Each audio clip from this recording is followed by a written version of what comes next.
많았고 데살로니가 교회는 그렇게 큰 교회는 아니었다. 그런데 이 데살로니가 교회는 굉장히 칭찬들은 교회잖아요. 그래서 데살로니가 교회는 사도 바울의 기쁨이 되었다. 어제 우리가 디모데를 통해서 사도 바울이 고린도에 있으면서 디모데를 통해서 데살로니가 교회에 대한 소식을 들었어요. 그리고 말하기를 뭐라고 그랬죠? 위로가 되었다. 그리고 우리가 살았다. 우리의 기쁨이 되었다. 그런 표현을 하잖아요. 오늘 본문에 보면 거기에 더하는 거 1절에 보면 정말로 이 말은요.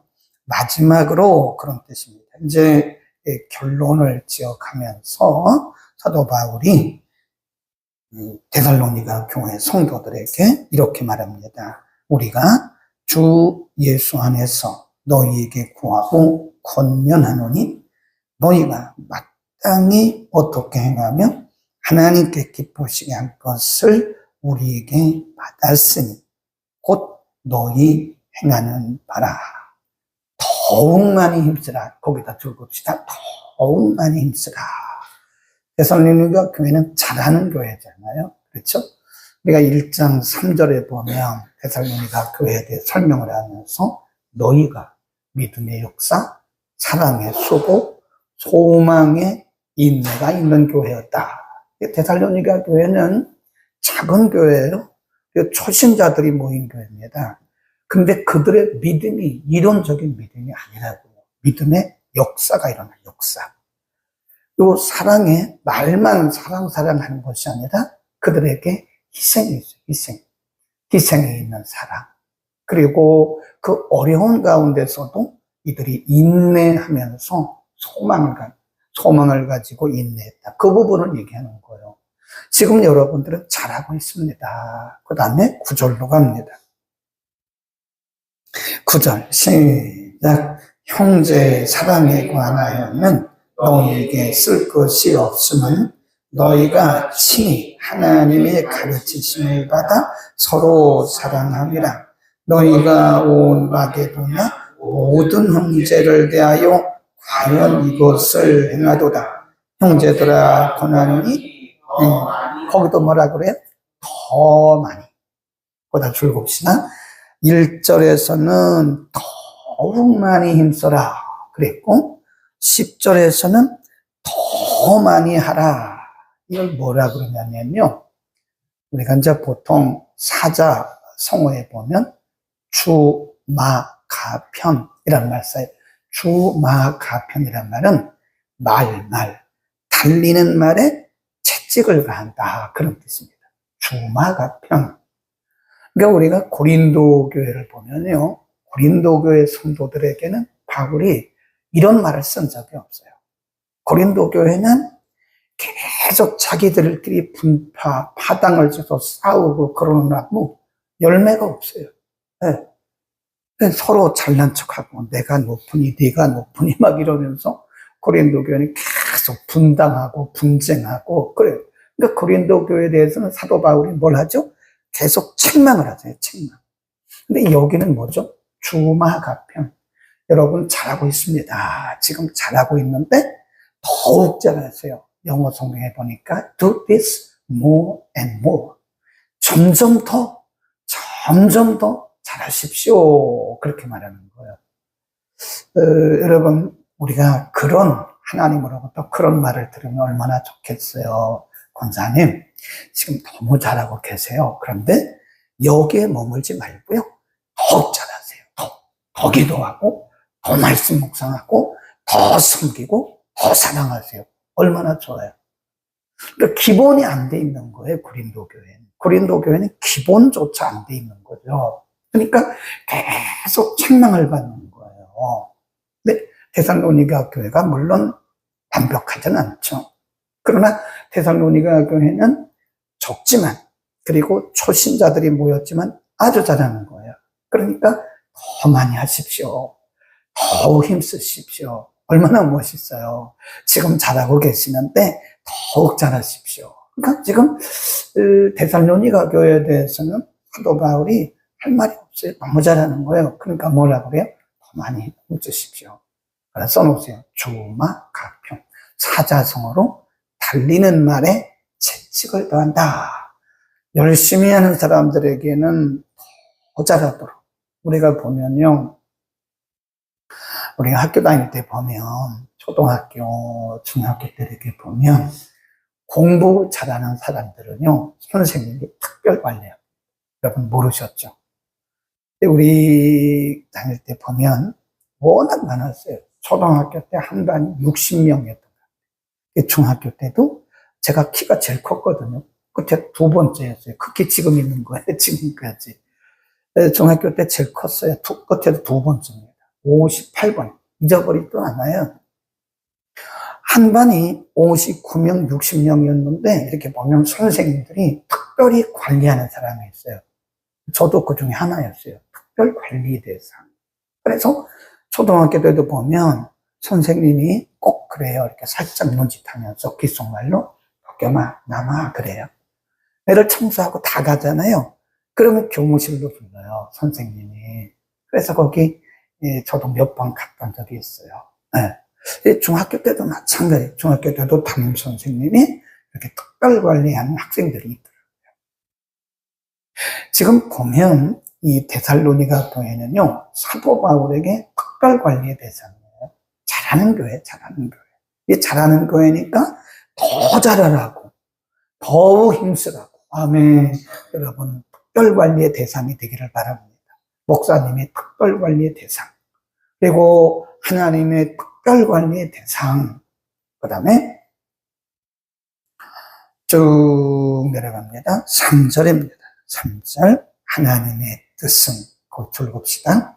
하나님의 뜻은 이것이니 너희의 거룩함이라. 이게 키 센텐스예요. 하나님의 뜻은 여러분의 거룩함입니다. 곧 음란을 버리십시오. 각각 거룩함과 존귀함으로 자기 안에 취할 것을 알고 하나님을 모르는 이방과 같이 세력을 쫓지 마십시오. 6절 이 일의 분수를 넘어서 형제를 해하지 마십시오. 이는 우리가 여러분에게 미리 말하고 증거한 것과 같이 이 모든 일에 주께서 신원하여 주실 것입니다. 7절 하나님이 우리를 부르심은 부정케 하심이 아니요 거룩케 하심입니다. 그래서 거기다가 3절 7절 거기다 줄 거놓으시고요. 하나님의 뜻이 뭐냐? 하나님의 거룩한 뜻은 우리의 거룩합니다. 이 땅에서 잘 먹고 잘 사는 게 중요한 게 아니에요. 크리스찬은 우리가 이 땅에서 잘 먹고 잘 살려고 있는 게 아닙니다. 우리의 기도의 목적이 잘 먹고 잘 사는 데 있으면 우리는 육에 속한 자예요. 물론 우리가 그것도 기도해야 되죠. 우리가 건강도 위해서 기도해야 되고 물질을 위해서도 기도해야 되고 우리가 자녀를 위해서도 기도해야 되고 이 사회 사업을 위해서도 기도해야 돼요. 그런데 우리의 기도의 제목이 늘 거기에 초점이 맞춰져 있어요. 건강 회복, 또 자녀가 성공하기를, 사업 성공, 물질 문제 이런 문제에 우리의 기도의 제목이 집중되어 있다면 우리는 조금 더 성장해야 돼요. 하나님의 뜻은 그런 것보다도 더 높은 차원이에요. 뭐죠? 거룩함. 우리가 이 땅에 하나님의 백성으로서 하나님의 자녀로서 거룩하게 살아가는 것입니다. 우리가 참고적으로 알아야 되는데 예수님이 부활 승천하신 횟수가 AD 30년입니다. 30년. 거기다 써놓으세요. AD 30년에 예수님이 부활하시고 그리고 40일 만에 승천하셨어요. 그러면 이 데살로니가 전서는 언제 기록됐나? 주후 50년, 51년. 그러니까 예수님이 승천하신 후 몇 년 만에 이거 지금 기록된 성경이에요? 20년. 예수님이 부활 승천하신 후 20년 만에 기록된 성경이 데살로니가 전서고 그 이후에 몇 달 만에 기록된 성경이 데살로니가 후서입니다. 이때가 사실은 이때 50년에서 70년 주후 50년에서 70년 이 사이가 기독교에 대한 핍박이 제일 심했던 때예요. 제일 심했던 때입니다.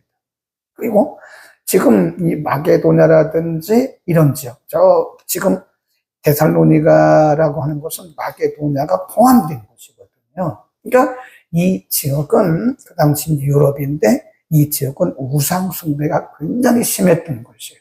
우상숭배, 그 다음에 로마 정부의 박해, 종교 박해죠. 기독교 박해, 유대인들의 저항, 방해, 이런 것들이 막 복합적으로 사실은 믿음을 지키기가 굉장히 어려웠던 시대가 바로 이 데살로니가 교회 성도들이 신앙생활을 하던 때.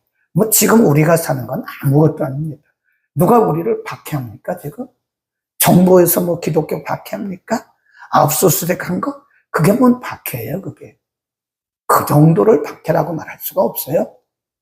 그럼 뭐 검찰이 가서 뭘 박해입니까, 그게. 사실은 로마 정부가 기독교를 박해할 때는요, 그 정도가 아니에요. 성경 자체를 볼 수가 없었고요. 설교 자체를 할 수가 없었고요. 네, 예배 자체를 드릴 수가 없었고요. 지금 뭐 정부가 우리 뭐 예배 방해합니까? 그거 없잖아요. 예배 드리면 잡아갑니까? 없잖아요. 얼마나 좋은 시대를 살고 있냐고요. 응? 누가 우리를 방해하고 누가 박해? 게을러서 못하는 거예요. 게을러서 예배 못 드리고 게을러서 성경 안 보고 게을러서 기도 안 하고 게을러서 섬기지 못하는 거지 누가 우리를 박해요? 그런 거 비하면 우리는요 너무 좋은 시대에 살면서 열매가 없어요. 열매가. 응?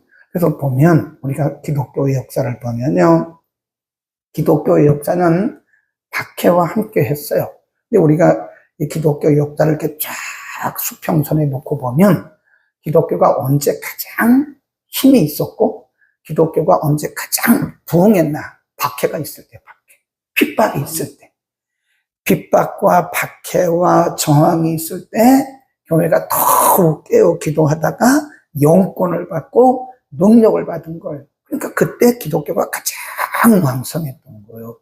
이 역사를 공부해야 됩니다. 기독교 역사를 보면 그랬습니다. 그리고 반대로 이 시대가 경제적으로 편안하고 먹고 살만할 때, 뭐 구약에도 우리가 그 왕들의 시대를 보면 똑같아요. 똑같습니다. 그때 기독교가 가장 타락했어요. 기독교가 가장 변질됐어요. 전 세계적으로 GNP, 1인당 국민소득을 GNP라고 그러거든요. GNP가 높은 나라일수록 기독교가 침체되어 있어요. 그러나 GNP가 낮은 나라, 그리고 핍박과 박해가 있는 나라일수록 이 교회가 더 힘이 있어요. 훨씬 힘이 있습니다. 저는 이렇게 생각해요. 우리가 1999년인가 1998년에 국제금융 IMF가 있었잖아요. 그때 교회들이 얼마나 힘들었어요. 그리고 선교사님들이 해외 선교사님들이 다 거의 들어왔어요. 거의 절반 이상 다 후퇴했습니다. 선교비를 보내줄 수가 없잖아요. 그리고 약 3년 전에 전 세계적으로 이 코비드 19이라고 하는 코로나 바이러스 참 큰 어떻게 보면 전 세계적인 큰 징조가 있었죠. 그때도 한국교회가 주춤했습니다. 교회 문 닫았죠. 성도들이 뭐 30% 이상 떨어져 나갔잖아요. 헌금도 30% 이상 떨어졌잖아요. 선교사님들이 많이 들어왔잖아요. 선교비를 못 보내는데, 근데 저는 생각하기를 구제금융, IMF 구제금융 때 교회가 더 새로워진 거예요. 본질로 다시 돌아온 거예요. 코로나 시대에 코로나를 겪으면서 사실은 살아있는 교회는 살아요. 코로나가 왔다고 해서 교회가 막 문을 닫긴 했지만, 그러나 살아있는 교회는 더 살았고요. 그래서 성도를 또 더 힘을 얻은 거예요.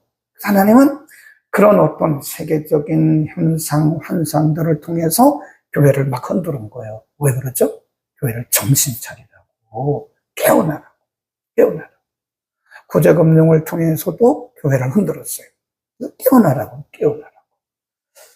우리는 그런 모습을 보면서요, 더 잘해야 돼요. 그리고 우리가 그런 상황 속에서도 우리의 뭘 지켜야 돼요? 중심. 여기서 거룩이란 말은 구별된 삶을 말해요. 잘못하면 사회가 그렇게 어렵고 우상숭배가 심하고 방해와 박해가 있고 그러면 성도들이 중심이 막 흔들립니다. 왔다 갔다 이런다고. 네, 믿음도 흔들리고 생활도 흔들리고 그런다니까요. 그러나 하나님의 뜻은 무엇이냐? 거룩이다. 이 거룩이란 말은요, 막연한 게 아니에요. 구별. 이 세상과 구별되게 살아라. 아무리 세상이 어렵고 핍박과 박해가 있어도 우리의 중심이 본질로부터 벗어나지 말고 우리는 구별되고 거룩한 삶을 살아야 된다. 네, 어제 제가 말씀드렸잖아요. 사람에게 있어서 질병보다 무서운 것, 가난보다 무서운 것이 우리의 생각입니다. 우리의 생각이, 우리의 마음이 흔들려 버리면요, 다 흔들립니다. 다 흔들려요. 그래서 구별된 삶이라고 하는 것은 언제나 어떤 조건이나 어떤 환경 속에더라도 우리의 믿음의 본질, 우리가 말씀을 붙들고 우리의 믿음의 본질로 돌아가요. 제가 이렇게 보니까요, 초창기 80년도, 90년도 그때는요, 우리나라 사회가 아주 어렵고 혼란스러울 때, 경제가 어려워. 네. 그럴 때 가장 많이 틈타는 게 뭐냐면 신비주의입니다. 80년대요. 신비주의 어마어마했습니다. 뒷머리 이렇게 하고 비녀 꽂고 다니는 분들은 다 그 예언 기도하는 분들이에요. 집에다가 이렇게 상 놓고 가정재단 쌓는 분. 그런 가정재단이 서울에 그 당시 1000개, 1000개. 80년도 초반. 그 사람들이 구국기도 한다는 명목으로 사람들을 집으로 모아가지고 예언기도 해주고 11조 받아가고. 그러니까 이렇게 이제 제가 40년을 지나왔잖아요. 80년부터 2025년까지 쭉 지나왔는데 보니까 이렇게 제가 내리는 결론입니다. 내리는 결론.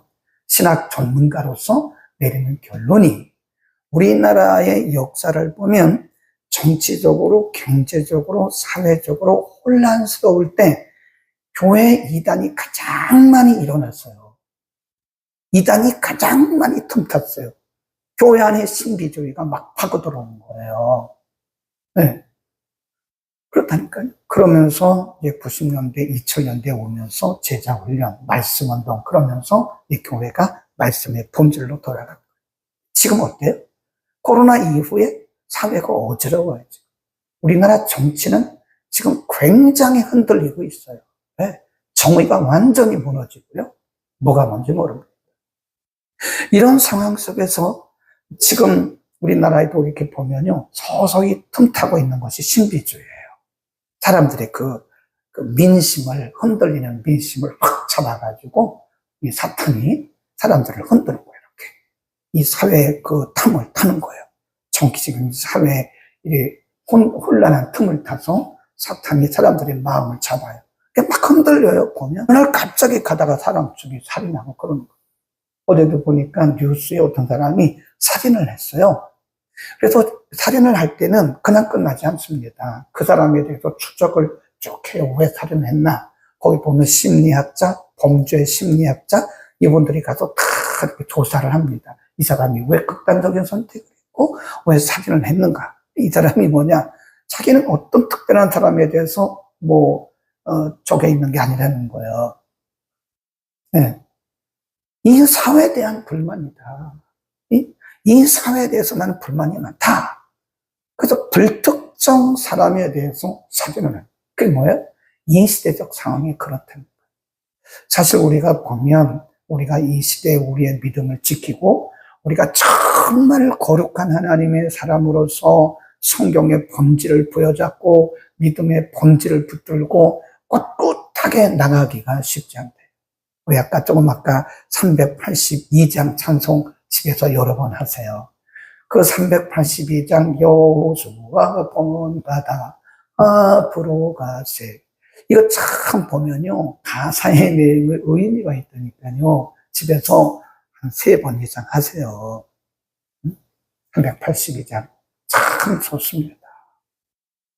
그 다음에 마지막 11절 또 너희에게 명한 것 같이 종용하여 자기 일을 하고 너희 손으로 일하기를 힘쓰라. 거기다가 종용하여 그 말은 잠잠히 그 말입니다. 다른 사람의 일에 간섭하지 말고 그런 뜻이에요. 다른 사람의 일에 간섭하지 말고 자기 일을 하고 너희 손으로 일하기를 힘쓰라. 이때가 이제 51년경이라고 그랬잖아요. 예수님 승천하시고 20년 만에. 그러니까 사람들의 생각이 어디에 지금 많이 집중되어 있냐면 예수님의 재림. 곧 예수님 오신다고 그랬으니까. 예수님이 승천하시면서 내가 곧 올 거라고 그랬으니까 많은 사람들이 이제 거기에 집중되어 있는 거. 예수님 곧 오신다. 그러면서 좀 이상한 사람들이 있잖아요. 예수님 곧 오시니까 우리는 이제 휴고될 거니까 직장도 갈 거 없고 우리는 뭐 결혼할 것도 없고 극단적인 종말론주의자들이 있는 거예요. 그때 당시에. 지금도 있어요. 지금도 극단적인 종말론주의. 극단이 무서운 거예요. 이게 극단. 우리가 기도도 해야 되는데 기도 극단주의자가 있어요. 말씀 우리가 많이 공부해야 되는데 극단주의자들이 있어요. 말씀. 아니 좀 균형을 이루어야지 왜 그렇게 하냐고요. 기도 이것도 안 되는 거예요. 말씀 선교 전도 이게 불균형이에요. 깨진 거예요. 불균형이라고요. 균형을 잘 이뤄요. 그때 당시 극단적인 종말론주의자들이 있어서 예수님이 오시니까 우리 일할 것도 없어? 곧 오시는데 뭐 일하냐고. 사업할 것도 없어? 결혼할 것도 없어? 그러면서 이 비상식적인 삶을 사는 거예요. 그러니까 뭐라고 그래요? 종용이 남의 일에 간섭하지 말고 자기 일에 힘써라. 그 말은 지금 우리가 맡은 일에 최선을 다하라. 그런 뜻이에요. 네. 오늘 예수님이 오실지라도 우리는 오늘 일을 해야 되는 거예요. 괜히 일도 안 하고 빈둥빈둥 하면서 이짓저짓 하냐. 그러니까 나중에 이제 그 후서에 가보면 사도 바울이 뭐라고 그러냐면 일하지 않는 사람은 밥도 주지 마라. 그랬어요. 일하기 싫은 사람은 먹지도 마라. 그랬습니다. 그러니까 비현실적인 그런 이상한 비성경적인 사상에 빠지는 거예요. 그리고 12절에 보면 이는 외인을 대하여 단정히 행하고 또한 아무 궁핍함이 없게 하려 합니다. 자기 너희 손으로 일하기를 힘써라. 궁핍함이 없게 하려 합니다. 우리가 사업을 하고 직장을 다니는 게 결국 세속적인 일이 아닙니다. 어떤 분은 그러잖아요. 극단주의자들은 왜 직장 다니냐고 기도하지. 기도하지 왜 그렇게 직장 다니고 사업을 하냐고 그러더니 아니 직장 다니는 것도 죄일이에요. 사역이에요. 직장에 가서 복음의 역할을 해야 될 거, 영향력을 미쳐야 될 거 아니에요. 네? 제가 얘기했잖아요. CBMC라고. 기독교 실업인회. 우리나라의 CBMC의 회원들이 굉장히 많은데 이분들이 대부분 장로님인데 사업을 잘하는 분들이에요. 얼마나 멋있는지 몰라요. 아주 기도 많이 하고 새벽을 깨우면서 그분들은 다 새벽에 모입니다. 새벽에. 네, 기도 많이 하고 말씀 묵상하고 이러면서 자기가 속한 그 지역과 사업장에서 영향력을 미치는 얼마나 멋있어요. 그게 사역이죠. 네? 우리가 무슨 뭐 개척만 하는 게 사역입니까? 그러니까 우리가 극단적인 삶을 살지 말라는 거예요. 지금 우리가 맡은 일에 최선을 다하고 그 다음에 뭐라고 그래? 종용이. 그 말은 다른 사람의 일에 간섭하지 말아요. 우리는 내 일을 열심히 하면 됩니다. 하나님이 내게 주신 사역 잘 감당하면 돼요. 하나님이 내게 주신 사명이 무엇이든 간에 내가 최선을 다하면 돼요. 그리고 다른 사람을 간섭하지 마라. 그건 하나님이 하실 일이에요. 그 사람이 잘하고 잘못하고 이것은 하나님이 판단하실 일이지 우리가 거기에 절대 간섭하지 마세요. 간섭하다 보면 우리는 바리새인이 됩니다. 사람들을 정죄하게 되고 사람들을 평가하게 되고 사람들을 비난하게 되고 죄 짓는 거예요. 지금 다른 사람을 정죄하는 게 죄 짓는 거예요. 하나님도 정죄하지 않는데 우리가 왜 정죄를 해요? 비난하고 비판하고 평가하고 이거는요 정말 큰 죄를 짓는 거예요. 그런 거 하지 말자고. 다른 사람 일에 간섭하지 말고 어떤 분들은 막 교회들을 막 비판합니다. 그거 하지 마세요. 다른 교회 막 비판하는데 왜 다른 교회 왜 비판해요? 우리 잘하면 되는 거죠. 그렇죠? 아니 우리 잘하면 되지 뭐 다른 교회 왜 비판해요? 제가 언제 다른 교회 비판하는 거 가끔 하기는 했지만 그게 교육적인 차원에서 했지. 다른 목회자 막 비판하는 사람도 있어요. 왜 비판해요? 내일 하기도 바쁜데. 네. 여러분도 우리 서로 간에 비판할 거 없어요. 다른 사람 뭐 평가할 것도 없어요. 간섭할 것도 없어요. 나는 내일 열심히 하면 거기서 나는 내 상 받는 것이고 그 사람은 그 사람이 할 거고 하나님이 책임질 거라 이거 말이에요. 우리 잘합시다. 주나 가편. 오늘 본문의 전체 주제는 달리는 말에 채찍을 갖다. 우리 더 열심히 합시다. 기도합니다. 그러고 하신 우리 아버지, 잘하고 있는 데살로니가 교회 성도들에게 더욱 많이 힘써가고 오늘 여러 가지를 가르쳐 주셨습니다. 고린도 교회는 교회도 크고 성도들도 많았지만 그들이 육에 속했고 성숙하지 못했기 때문에 오히려 그들은 책망의 대상이 되었던 것을 압니다. 하나님, 우리는 데살로니가 교회와 같이 되기를 원합니다. 하나님, 우리는 데살로니가 교회 성도들처럼 되기를 원합니다. 하나님의 특별 관리를 받는 특별한 주의 백성들이 되기를 원합니다. 하나님의 뜻은 이것이니 너희의 거룩함이라고 말씀하신 하나님. 이 사회가 비록 때로는 불의하게 보이고 혼돈되게 보일지라도 사회를 탓하거나 사회를 원망하지 말고 우리는 꼿꼿하게 말씀의 본질로 돌아가서 우리의 믿음을 지킴으로 우리가 이 땅에 많은 사람들에게 선한 영향력을 미치게 하옵소서. 극단주의에 빠지지 않도록 우리의 믿음의 중심을 잡되 우리가 균형 잡힌 건강한 신앙생활을 할 수 있게 하옵소서. 하나님, 바울을 통해서 말씀하셨습니다. 종용이 너희 일을 하라고 말씀하셨습니다. 우리가 다른 사람의 일에 간섭하지 말고 우리 각자에게 맡겨주신 일에 최선을 다함으로 각자 상을 받는 일이 있게 하옵시고 더욱 우리에게 맡겨주신 일을 힘쓰게 하옵소서. 예수 그리스도의 이름으로 기도드립니다.